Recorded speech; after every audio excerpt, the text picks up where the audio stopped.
Joe Biden's invitation to Narendra Modi for an official state visit has raised a few eyebrows across the Western ecosystem.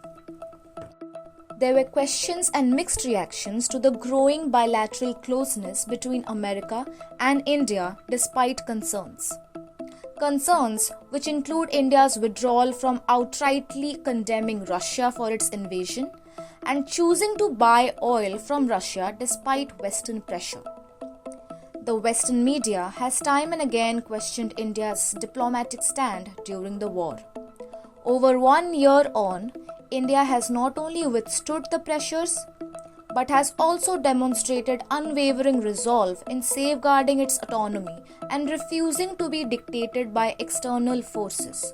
And somehow, India's resolve has been rewarding. As President Biden said when he hosted Prime Minister Modi in September of 2021, the relationship between the oldest and biggest democracies in the world is destined to be stronger, closer, more meaningful. The relationship between India and the US has been put under stress and pressure due to Russia's war against Ukraine. The world split into two factions and the rest were made to choose.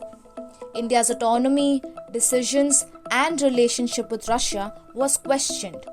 You would all be familiar with the fact that at home too, there are very intensive debates about what we are, where should we, where do we belong, what should be our aspiration, what is politically correct, what is not.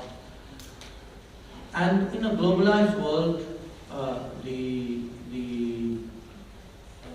the sort of spread of this, the extension of this debate is inevitable to happen outside your country. I mean, debates are no longer conducted within national boundaries. Again, Question, Minister, was about our energy buys from Russia. Did they figure in your conversations? Look, I want to tell you that there has been a fair amount of misconception on energy buys from Russia.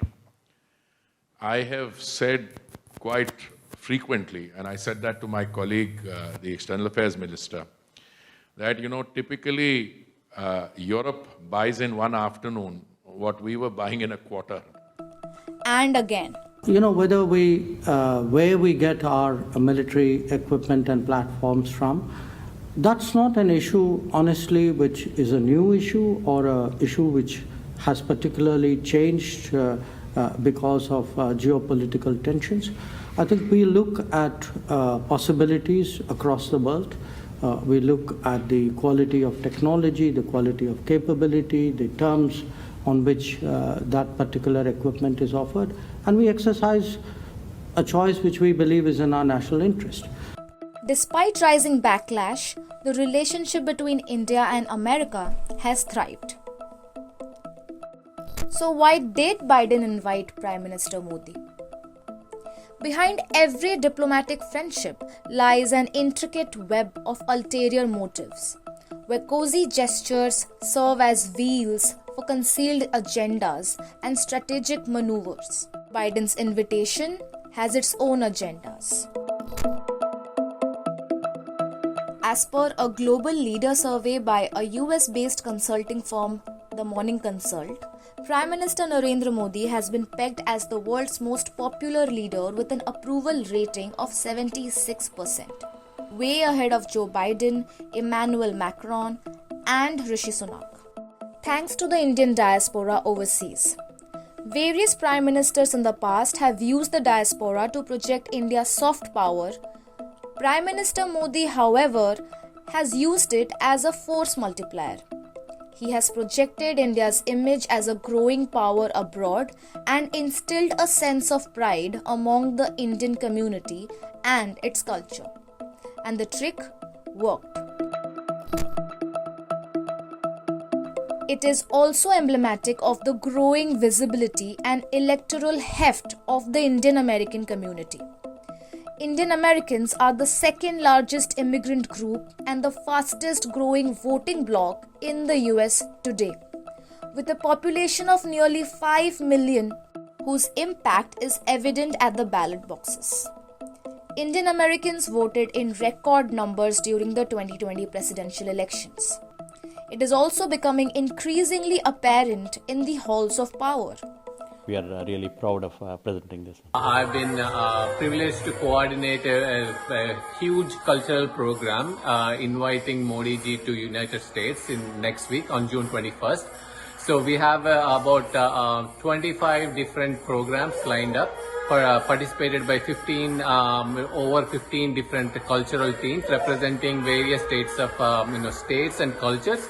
Also, representing the entire Indian culture, bringing that to the heart of DC on the June 21st.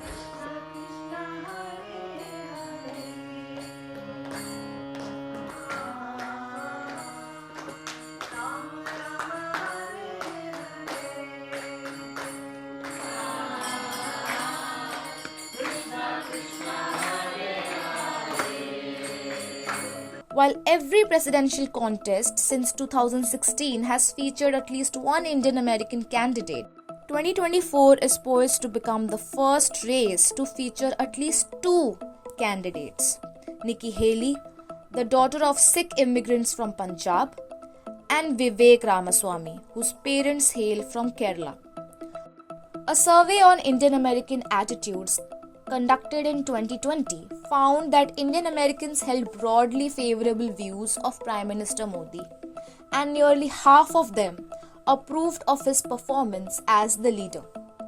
Another survey conducted in 2022 reports that as many as 74% of Indian Americans are thought to have backed Biden in 2020, compared to just 15% supporting Donald Trump. They say two people with a common adversary often find themselves united against a formidable foe. In this case, it's China. India and the United States, we not just have great relations economically, but we also both fight together on countering terrorism and, of course, that big enemy out there, China. For America, India could act as a crucial counterweight to Chinese influence, both in the region and outside it. Joe Biden's grand plans for India encompasses South Asia, East Asia, and the Western Pacific through a range of diplomatic, economic, and security initiatives. China's ongoing aggression and ambitions across the Indo-Pacific has caused India to move closer to the US, both militarily and economically.